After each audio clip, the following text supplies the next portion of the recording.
श्रीरामरक्षास्तोत्रम् विनियोगः। ॐ अस्य श्रीरामरक्षास्तोत्रमन्त्रस्य बुधकौशिक ऋषिः श्रीसीतारामचन्द्रो देवता अनुष्टुप् छन्दः सीताशक्तिः श्रीमान् हनुमान् कीलकम्। श्रीरामचन्द्रप्रीत्यर्थे रामरक्षास्तोत्र पाठे विनियोगः। ध्यानम्। ध्यायेदाजानुबाहुं धृतशरधनुषं बद्धपद्मासनस्थं पीतं वासो वसानं नवकमलदलस्पर्धिनेत्रं प्रसन्नं वामाङ्कारूढसीतामुखकमलमिलल् लोचनं नीरदाभं नानालङ्कारदीप्तं दधतमुरुजटा मण्डलं रामचन्द्रं। चरितं रघुनाथस्य शतकोटिप्रविस्तरम् एकैकमक्षरं पुंसां महापातकनाशनं ध्यात्वा नीलोत्पलश्यामं रामं राजीवलोचनं जानकीलक्ष्मणोपेतं जटामुकुटमण्डितं सासीतूढधनुर्बाण पाणिं नक्तं चरान्तकं स्वलीलया जगत्त्रातु माविर्भूतमजं विभुं रामरक्षां पठेत् प्राज्ञः पापघ्नीं सर्वकामदां। शिरो मे राघवः पातु भालं दशरथात्मजः कौसल्येयो दृशौ पातु विश्वामित्रप्रियः श्रुति घ्राणं पातु मखत्राता मुखं सौमित्रिवत्सलः जिह्वां विद्यानिधिः पातु कण्ठं भरतवन्दितः स्कन्धौ दिव्यायुधः पातु भुजौ भग्नेशकार्मुकः करौ सीतापतिः पातु हृदयं जामदग्न्यजेत् मध्यं पातु खरध्वंसी नाभिं जाम्बवदाश्रयः सुग्रीवेशः कटी पातु सक्थिनी हनुमत्प्रभुः ऊरू रघूत्तमः पातु रक्षः कुलविनाशकृत् जानुनी सेतुकृत् पातु जङ्घे दशमुखान्तकः पादौ विभीषणश्रीदः पातु रामोऽखिलं वपुः एतां रामबलोपेतां रक्षां यः सुकृती पठेत् सचिरायुः सुखी पुत्री विजयी विनयी भवेत्। पातालभूतलव्योम चारिणश्छद्मचारिणः न द्रष्टुमपि शक्तास्ते रक्षितं रामनामभिः रामेति रामभद्रेति रामचन्द्रेति वा स्मरन् नरो न लिप्यते पापैर्भुक्तिं मुक्तिं च विन्दति जगज्जयित्रैकमन्त्रेण रामनाम्नाभिरक्षितं यः कण्ठे धारयेत्तस्य करस्थाः सर्वसिद्धयः वज्रपञ्जरनामेदं यो रामकवचं स्मरेत् अव्याहताज्ञः सर्वत्र लभते जयमङ्गलम् आदिष्टवान् यथा स्वप्ने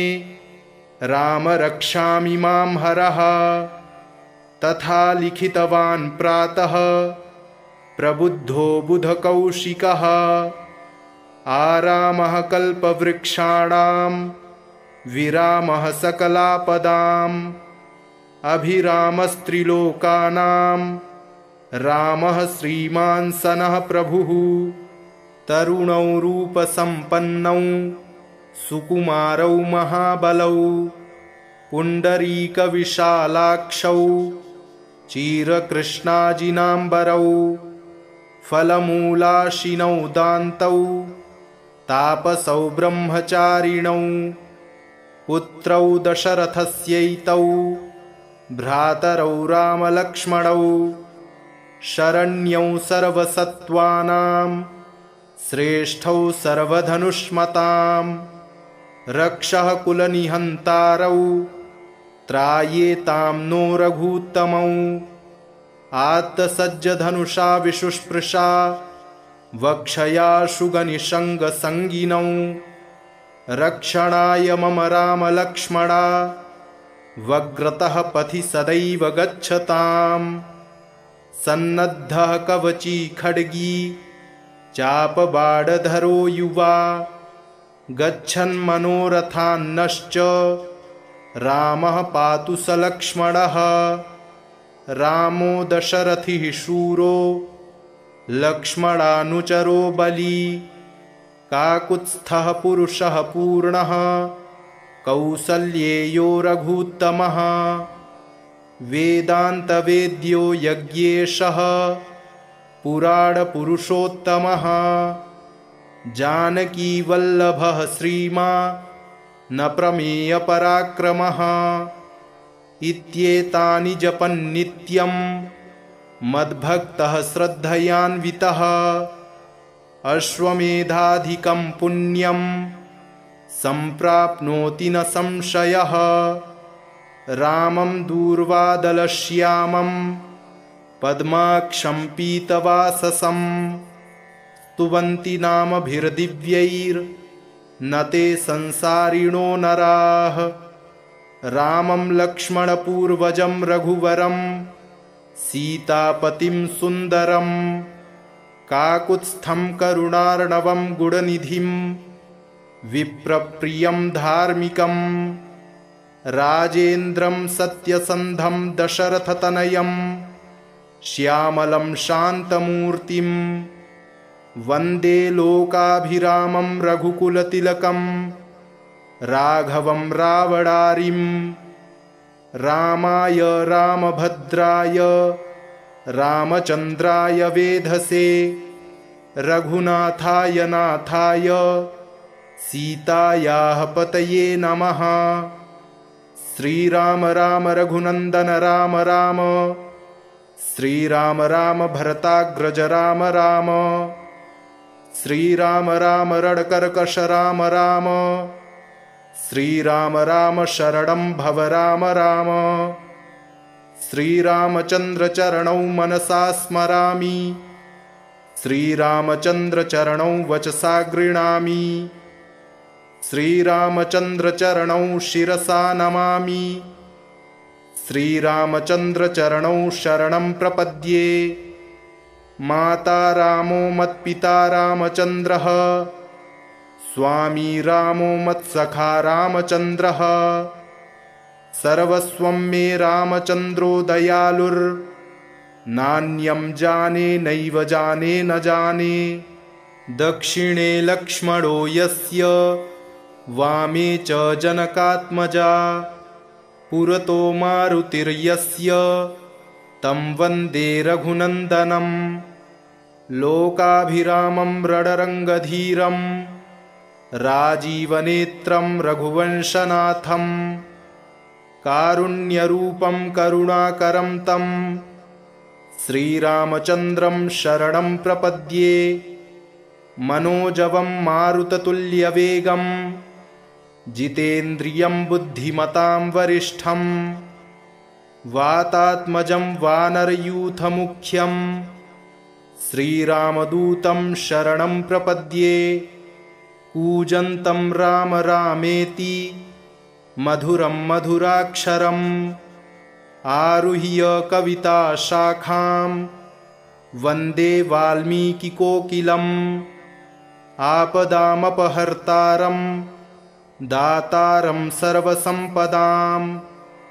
लोकाभिरामं श्रीरामं भूयो भूयो नमाम्यहम् भर्जनं भवबीजानां मर्जनं सुखसम्पदां तर्जनं यमदूतानां राम रामेति गर्जनं रामो राजमणिः सदा विजयते रामं रमेशं भजे रामेणाभिहता निशाचरचमू रामाय तस्मै नमः रामान्नास्ति परायणं परतरं रामस्य दासोऽस्म्यहं रामे चित्तलयः सदा भवतु मे भो राम मामुद्धर राम रामेति रामेति रमे रामे मनोरमे सहस्रनाम तत्तुल्यं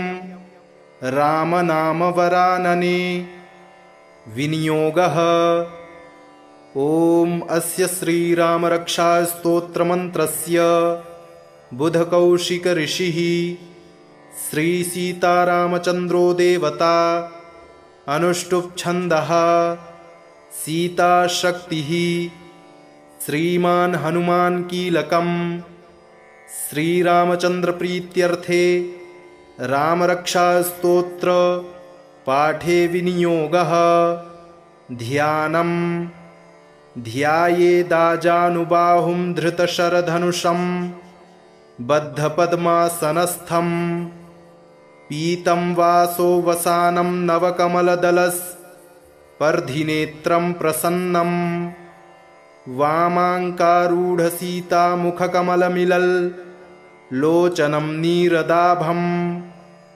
नानालङ्कारदीप्तं दधतमुरुजटा मण्डलं रामचन्द्रं चरितं रघुनाथस्य शतकोटिप्रविस्तरम् एकैकमक्षरं पुंसां महापातकनाशनं ध्यात्वा नीलोत्पलश्यामं रामं राजीवलोचनं जानकीलक्ष्मणोपेतं जटामुकुटमण्डितं सासीतूढधनुर्बाण पाणिं नक्तं चरान्तकं स्वलीलया जगत्त्रातु माविर्भूतमजं विभुं रामरक्षां पठेत् प्राज्ञः पापघ्नीं सर्वकामदां शिरो मे राघवः पातु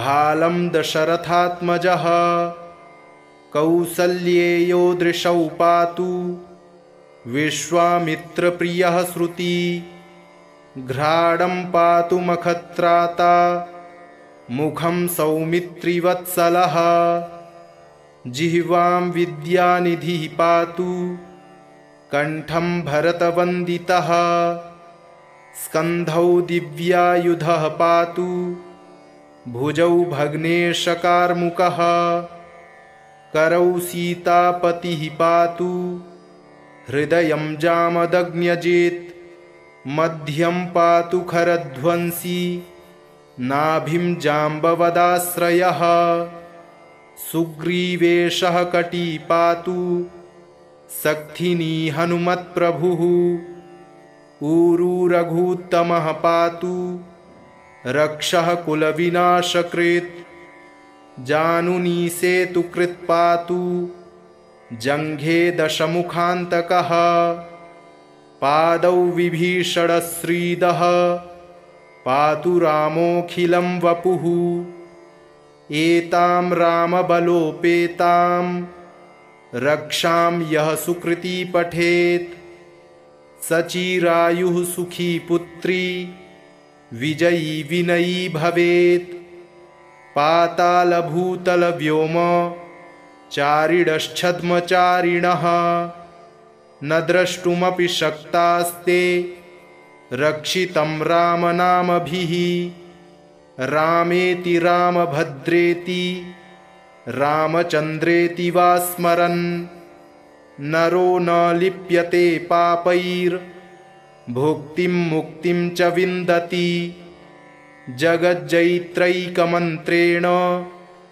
रामनाम्नाभिरक्षितं यः कण्ठे धारयेत् तस्य करस्थाः सर्वसिद्धयः वज्रपञ्जरनामेदं यो रामकवचं स्मरेत् अव्याहताज्ञः सर्वत्र लभते जयमङ्गलम् आदिष्टवान् यथा स्वप्ने राम रक्षामि मां हरः तथा लिखितवान् प्रातः प्रबुद्धो बुधकौशिकः आरामः कल्पवृक्षाणां विरामः सकलापदाम् अभिरामस्त्रिलोकानां रामः श्रीमान् सनः प्रभुः तरुणौ रूपसम्पन्नौ सुकुमारौ महाबलौ पुण्डरीकविशालाक्षौ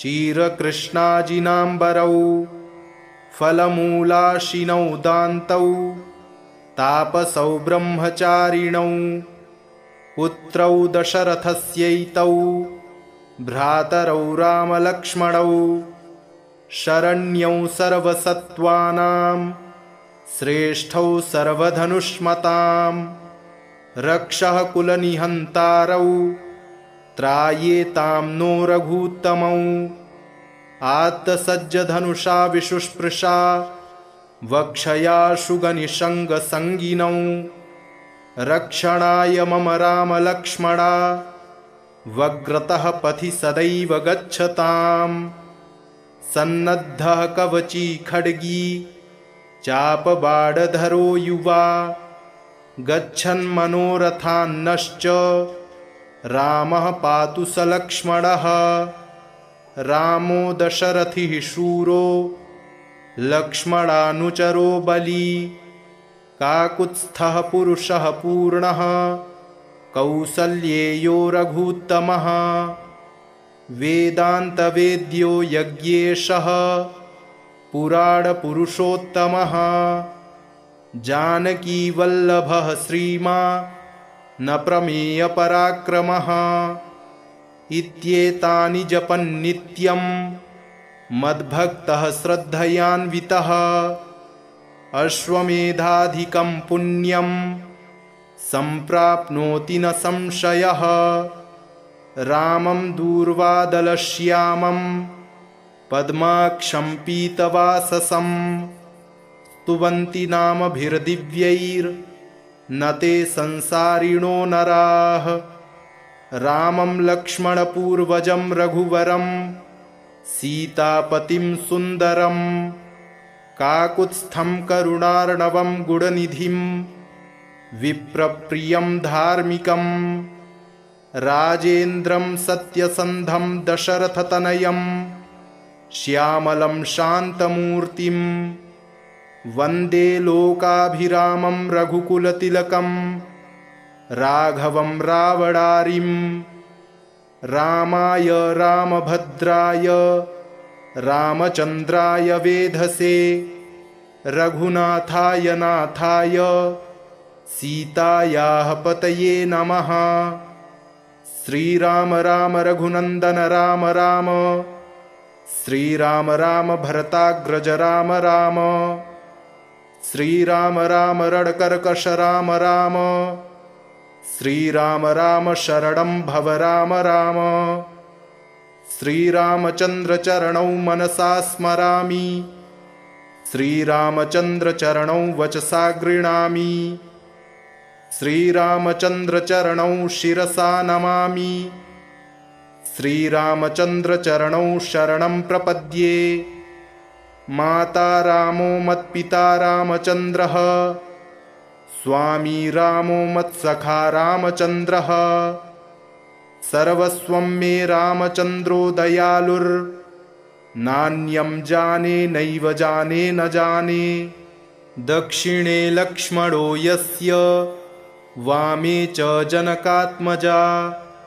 पुरतो मारुतिर्यस्य तं वन्दे रघुनन्दनं लोकाभिरामं रणरङ्गधीरं राजीवनेत्रं रघुवंशनाथं कारुण्यरूपं करुणाकरं तं श्रीरामचन्द्रं शरणं प्रपद्ये मनोजवं मारुततुल्यवेगं जितेन्द्रियं बुद्धिमतां वरिष्ठं वातात्मजं वानरयूथमुख्यं श्रीरामदूतं शरणं प्रपद्ये। कूजन्तं राम रामेति मधुरं मधुराक्षरम् आरुह्य कविताशाखां वन्दे वाल्मीकिकोकिलम्। आपदामपहर्तारं दातारं सर्वसम्पदां लोकाभिरामं श्रीरामं भूयो भूयो नमाम्यहम्। भर्जनं भवबीजानामर्जनं सुखसम्पदां तर्जनं यमदूतानां राम रामेति गर्जनं। रामो राजमणिः सदा विजयते रामं रमेशं भजे। रामेणाभिहता निशाचरचमू रामाय तस्मै नमः। रामान्नास्ति परायणं परतरं रामस्य दासोऽस्म्यहम्। रामे चित्तलयः सदा भवतु मे भो राम मामुद्धर। राम रामेति रामेति रमे रामे मनोरमे सहस्रनाम तत्तुल्यं रामनाम वरानने। विनियोगः ॐ अस्य श्रीरामरक्षास्तोत्रमन्त्रस्य बुधकौशिक ऋषिः श्रीसीतारामचन्द्रो देवता अनुष्टुप् छन्दः सीताशक्तिः श्रीमान् हनुमान् कीलकम्। श्रीरामचन्द्रप्रीत्यर्थे रामरक्षास्तोत्र पाठे विनियोगः। ध्यानम् ध्यायेदाजानुबाहुं धृतशरधनुषं बद्धपद्मासनस्थं पीतं वासो वसानं नवकमलदलस्पर्धिनेत्रं प्रसन्नं वामाङ्कारूढसीतामुखकमलमिलल्लोचनं नीरदाभं नानालङ्कारदीप्तं दधतमुरुजटा मण्डलं रामचन्द्रं। चरितं रघुनाथस्य शतकोटिप्रविस्तरम् एकैकमक्षरं पुंसां महापातकनाशनं ध्यात्वा नीलोत्पलश्यामं रामं राजीवलोचनं जानकीलक्ष्मणोपेतं जटामुकुटमण्डितं सासीतूढधनुर्बाण पाणिं नक्तं चरान्तकं स्वलीलया जगत्त्रातु माविरभूतमजं विभुं रामरक्षां पठेत् प्राज्ञः पापघ्नीं सर्वकामदां शिरो मे राघवः पातु भालं दशरथात्मजः कौसल्येयो दृशौ पातु विश्वामित्रप्रियः श्रुति घ्राणं पातु मखत्राता मुखं सौमित्रिवत्सलः जिह्वां विद्यानिधिः पातु कण्ठं भरतवन्दितः स्कन्धौ दिव्यायुधः पातु भुजौ भग्नेशकार्मुकः करौ सीतापतिः पातु हृदयं जामदग्न्यजेत् मध्यं पातु खरध्वंसी नाभिं जाम्बवदाश्रयः सुग्रीवेशः कटी पातु सक्थिनी हनुमत्प्रभुः ऊरू रघूत्तमः पातु रक्षः कुलविनाशकृत् जानुनी सेतुकृत् पातु जङ्घे दशमुखान्तकः पादौ विभीषणश्रीदः पातु रामोऽखिलं वपुः एतां रामबलोपेतां रक्षां यः सुकृती पठेत् सचिरायुः सुखी पुत्री विजयी विनयी भवेत्। पातालभूतलव्योम चारिणश्छद्मचारिणः न द्रष्टुमपि शक्तास्ते रक्षितं रामनामभिः। रामेति रामभद्रेति रामचन्द्रेति वा स्मरन् नरो न लिप्यते पापैर्भुक्तिं मुक्तिं च विन्दति।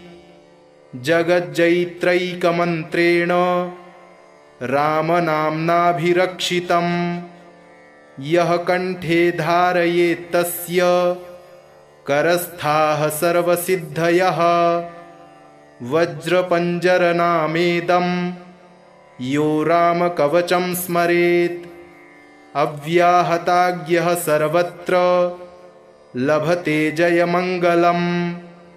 आदिष्टवान् यथा स्वप्ने राम रक्षामि मां हरः तथा लिखितवान् प्रातः प्रबुद्धो बुधकौशिकः। आरामः कल्पवृक्षाणां विरामः सकलापदाम् अभिरामस्त्रिलोकानां रामः श्रीमान् सनः प्रभुः। तरुणौ रूपसम्पन्नौ सुकुमारौ महाबलौ पुण्डरीकविशालाक्षौ चिरकृष्णाजिनाम्बरौ फलमूलाशिनौ दान्तौ तापसौ ब्रह्मचारिणौ पुत्रौ दशरथस्यैतौ भ्रातरौ रामलक्ष्मणौ शरण्यौ सर्वसत्त्वानां श्रेष्ठौ सर्वधनुष्मतां रक्षः कुलनिहन्तारौ त्रायेतां नो रघूत्तमौ। आत्तसज्जधनुषा विशुस्पृशा वक्षयाशुगनिषङ्गसङ्गिनौ रक्षणाय मम रामलक्ष्मणा वग्रतः पथि सदैव गच्छताम्। सन्नद्धः कवची खड्गी चापबाणधरो युवा गच्छन्मनोरथान्नश्च रामः पातु सलक्ष्मणः। रामो दशरथिः शूरो लक्ष्मणानुचरो बली काकुत्स्थः पुरुषः पूर्णः कौसल्येयो रघूत्तमः। वेदान्तवेद्यो यज्ञेशः पुराणपुरुषोत्तमः जानकीवल्लभः श्रीमान् न प्रमेयपराक्रमः।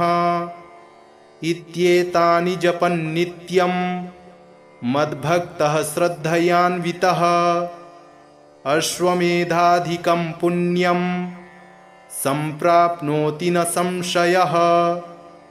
रामं दूर्वादलश्यामं पद्माक्षं पीतवाससं स्तुवन्ति नामभिर्दिव्यैर्न ते संसारिणो नराः।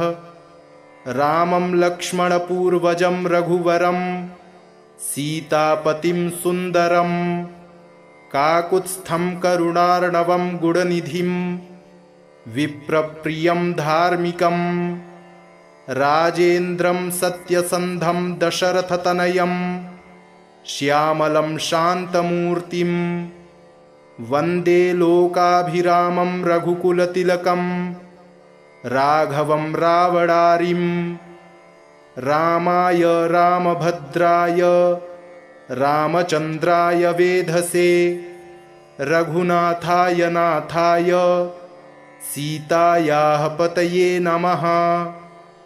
श्रीराम राम रघुनन्दन राम राम श्रीराम राम भरताग्रज राम राम श्रीराम राम रणकर्कश राम राम श्रीराम राम शरणं भव राम राम।